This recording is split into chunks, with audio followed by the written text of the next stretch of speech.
শিক্ষার্থী বন্ধুরা, আশা রাখছি তোমরা সকলে ভালো আছো। আমি অনিরুদ্ধ বৈরাগী, সহকারী শিক্ষক গণিত, মহেশখালী ভাষা মাধ্যমিক বিদ্যালয়, কুয়েট দৌলতপুর, খুলনা।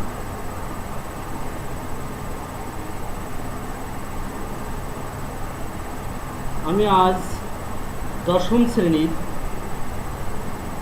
গণিত বিষয়ের ত্রয়োদশ অধ্যায় পড়াবো।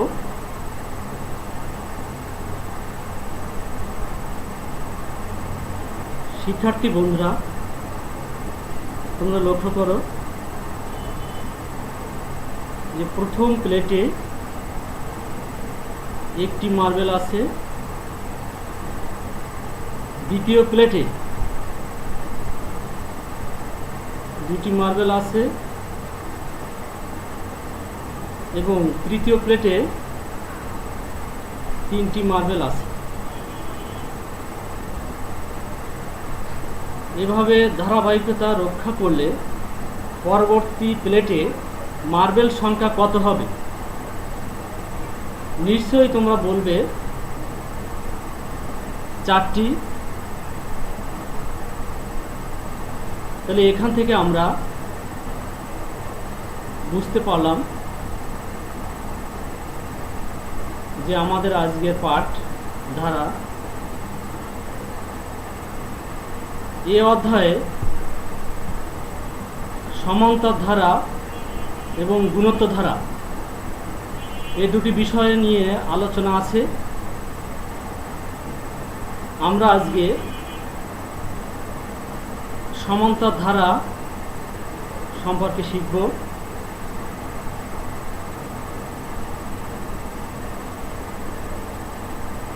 শিক্ষণফল: অনুক্রম ধারা ও সমান্তর ধারা কি তা বলতে পারবে। সসীম ও অসীম ধারা সম্পর্কে বলতে পারবে। সমান্তর ধারার n-তম পদ সম্পর্কে বলতে পারবে। সমান্তর ধারার n-তম পদের সূত্র প্রয়োগ করে পদ সংখ্যা নির্ণয় করতে পারবে।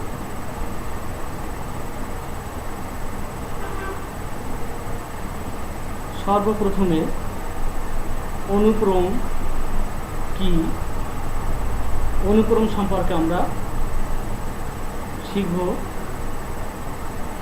কতকগুলো রাশি একটি বিশেষ নিয়মে এমনভাবে সাজানো হয় যে প্রত্যেক রাশি তার পূর্বের পদ ও পরের পদের সাথে কিভাবে সম্পর্কিত তা জানা যায়।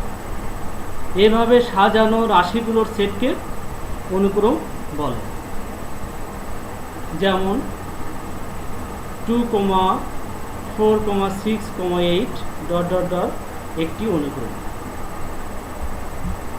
তাহলে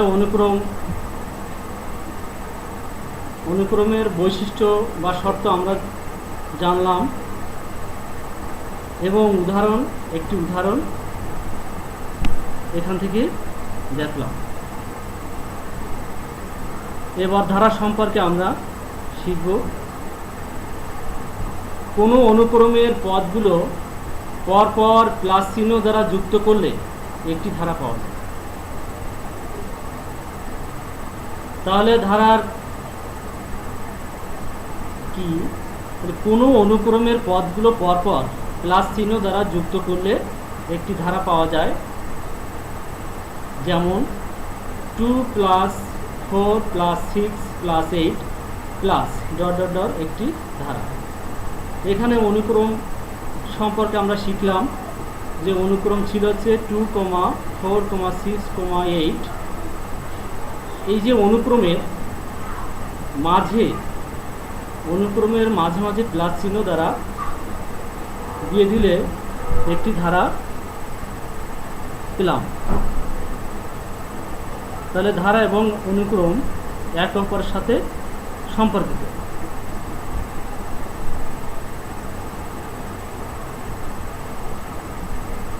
এবার আমরা সমান্তর ধারা সম্পর্কে শিখব।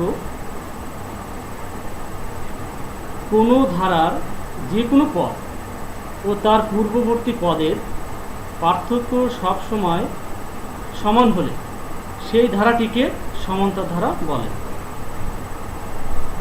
যেমন 2 + 4 + 6 + 8 + 10 + 12 এবং 1 + 3 + 5 + 7 ... দুটি সমান্তর ধারা। এখানে যে কোনো পদ থেকে আমরা পূর্বপদ বিয়োগ করলাম, 4 - 2, 6 - 4 = 2। একইভাবে যে দ্বিতীয় ধারা থেকেও 3 - 1, 5 - 3 = 2। তাহলে প্রথম ধারা থেকে আমরা দেখলাম পার্থক্য 2 এবং দ্বিতীয় ধারা থেকেও দেখলাম পার্থক্য 2। তাহলে আমাদের সংজ্ঞা অনুসারে বা সমান্তর ধারার বৈশিষ্ট্য অনুসারে এখানে সাধারণ অন্তর সমান। যে কোনো পদ থেকে তার পূর্বপদ বিয়োগ করলে সাধারণ অন্তর সমান পাইছি দুটো ধারা থেকেই। অতএব আমরা এই ধারা দুটোকে আমরা বলতে পারি দুটো ধারাই এখানে সমান্তর ধারা। তাহলে সমান্তর ধারাটা আমরা শিখলাম। শিক্ষার্থী বন্ধুরা, তোমরা লক্ষ্য করো, এখানে একটা ধারা আছে 1 + 3 + 5 + 7 + 9 + 11। এই ধারাটির প্রথম পদ 1, দ্বিতীয় পদ 3, তৃতীয় পদ 5। তাহলে এখানে 3 - 1 2, 5 - 3 = 2। তাহলে আমরা যে কোনো পদ থেকে তার পূর্বপদ বিয়োগ করলাম, বিয়োগ করে দেখা গেল যে সাধারণ অন্তর 2। তাহলে এটি একটি সমান্তর ধারা। তো যেহেতু এই ধারাটা এই 11 পর্যন্তই শেষ, অতএব আমরা বলবো এটি একটি সসীম সমান্তর ধারা।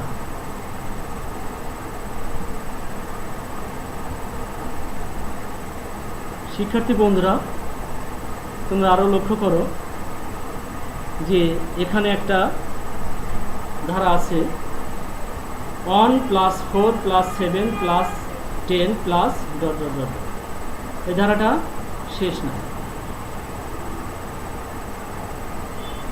তাহলে এই ধারাটির প্রথম পদ 1, দ্বিতীয় পদ 4, তৃতীয় পদ 7। তাহলে আমরা একইভাবে যে কোনো পদ থেকে তার পূর্বপদ বিয়োগ করলাম, এখানে দেখা গেল যে পার্থক্য 3। এবং 7 থেকে 4 বিয়োগ করলাম, তা পার্থক্য 3। তাহলে সাধারণ অন্তর 3। তাহলে এটাও একটি সমান্তর ধারা। যেহেতু এই ধারাটা শেষ নাই, তাই এই ধারাটাকে আমরা বলবো অসীম সমান্তর ধারা। তাহলে তোমাদের সসীম সমান্তর ধারা এবং অসীম সমান্তর ধারা, এই দুটো ধারা হয়তোবা তোমাদের বুঝতে কোনো সমস্যা নাই।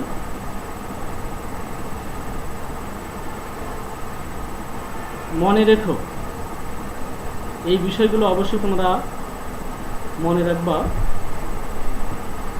কারণ অঙ্ক করতে গেলে এই বিষয়গুলো তোমাদের অবশ্যই কাজে লাগবে। তাহলে সমান্তর ধারার প্রথম পদকে প্রকাশ করা হয় এ দ্বারা, সমান্তর ধারার সাধারণ অন্তরকে প্রকাশ করা হয় ডি দ্বারা, সমান্তর ধারার পদ সংখ্যাকে প্রকাশ করা হয় এন দ্বারা, সমান্তর ধারার সমষ্টিকে প্রকাশ করা হয় এস দ্বারা, সমান্তর ধারার এনতম পদ সমান শেষ পদ। অবশ্যই এই বিষয়গুলো খুবই গুরুত্বপূর্ণ, তো তোমরা এগুলো ভালো করে মনে রাখবা, বারবার এগুলো পড়বা, তাহলে অবশ্যই তোমাদের মনে থাকবে।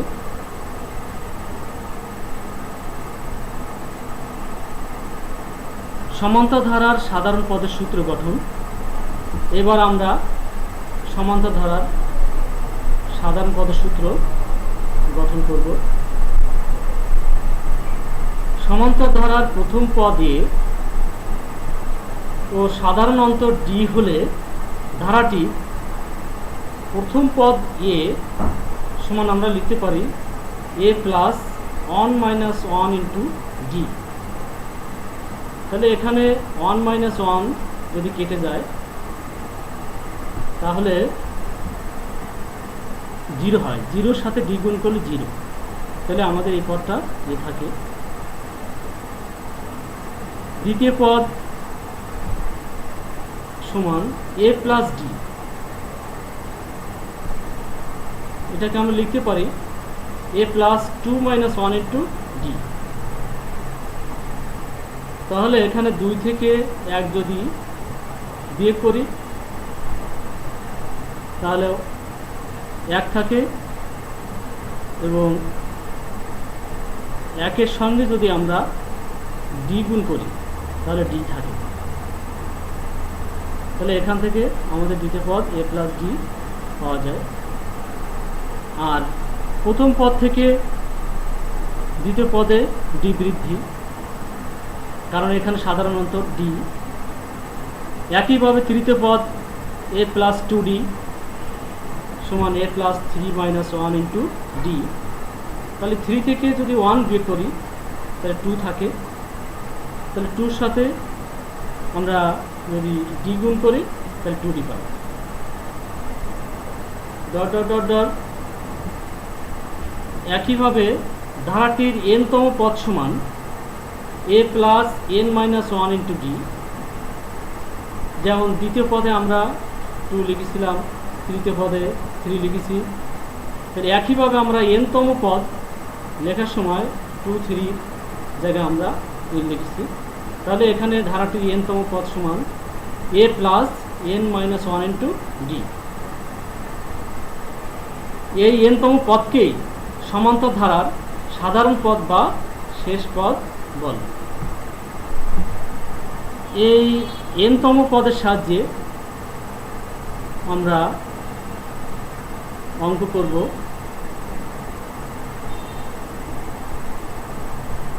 যেমন এখানে একটা ধারা, একটা সমাধান আছে, একটা সমস্যা আছে এখানে। এই সমস্যাটিকে আমরা সমাধান করব। 6 প্লাস 10 প্লাস 14 প্লাস 18 প্লাস ধারাটির 10তম পদ সমান কত?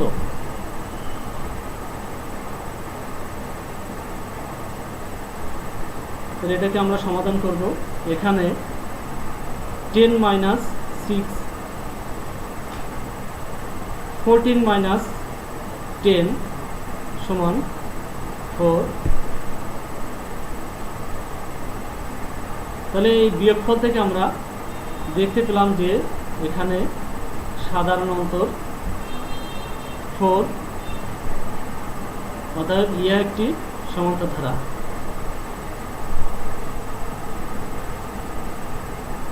তাহলে সমান্তর ধারার প্রথম পদ এ সমান এখানে 6, সাধারণ অন্তর ডি সমান 4। আমরা জানি সমান্তর ধারার এনতম পদ A plus N minus 1 to D, এই সূত্রটা আমরা গঠন করেছি। তাহলে আমরা লিখলাম যে সমান্তর ধারার এনতম পদ সমান A plus N minus 1 into D. তাহলে আমাদের এখানে বের করতে হবে ধারাটি 10তম পদ সমান কত। তাহলে সমান্তর ধারার 10তম পদ সমান, এখানে এর মানটা আমরা বসালাম এ সমান 6, এন এর মান আছে 10, আমরা এন এর মান 10 বসালাম, -1 ইন্টু ডির মান 4, আমরা ডির মান এখানে 4 বসালাম। তাহলে 6 প্লাস 10 থেকে 1 বিয়োগ করলে 9 হয়, 9 এর সঙ্গে যদি আমরা 4 গুণ করি তাহলে 4 9 36, তাহলে 36 প্লাস 6 সমান 42। তাহলে এই যে আমাদের ধারাটির দশম পদ, তাহলে অতএব ধারাটির দশম পদ 42।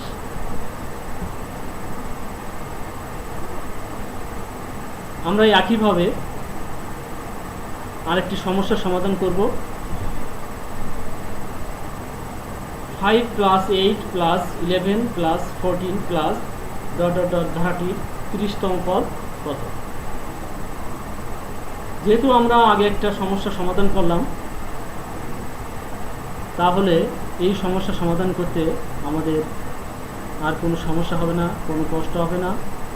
একইভাবে এখানে যে কোনো পদ থেকে তার পূর্ব পদ আমরা বিয়োগ করলাম। 8 - 5, 11 - 8 সমান 3। তাহলে এখান থেকে আমরা দেখতে পাচ্ছি যে সাধারণ অন্তর 3, তাহলে ইহা একটি সমান্তর ধারা। সমান্তর ধারার প্রথম পদ এ সমান 5, এখানে আমাদের যেহেতু প্রথম পদ 5 আছে, তো প্রথম পদ এ সমান 5 লিখলাম। সাধারণ অন্তর ডি সমান 3, তাহলে আমরা ডি সমান 3 লিখলাম। আমরা জানি সমান্তর ধারার n তম পদ সমান a plus n - 1 into D. আর আমাদের এখানে যেহেতু ধারাটি 30তম পদ বের করতে হবে, এই সমান্তর ধারা 30তম পদ সমান, এখানে এর মান 5 আছে, এর মান আমাদের 5 আছে, 5 বসালাম। যেহেতু 30তম পদ, তাই এন এর জায়গায় আমরা 30 বসালাম। -1 ইন্টু ডির মান হচ্ছে 3, আমরা 3 বসালাম।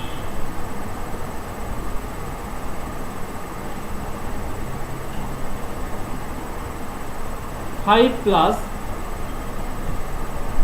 তাহলে আমরা এখানে 30 থেকে 1 বিয়োগ করলাম, 29 থাকে। 29 সঙ্গে 3 গুণ করলে 87 হয়। 87 প্লাস 5, তাহলে এখানে আমাদের 5 প্লাস 87 যোগ করলে 92 হলো। অতএব ধারাটি 30তম পদ 92। তাহলে এখানে ধারাটি 30তম পদ আমরা বের করলাম। তা শিক্ষার্থী বন্ধুরা, তোমরা যদি এভাবে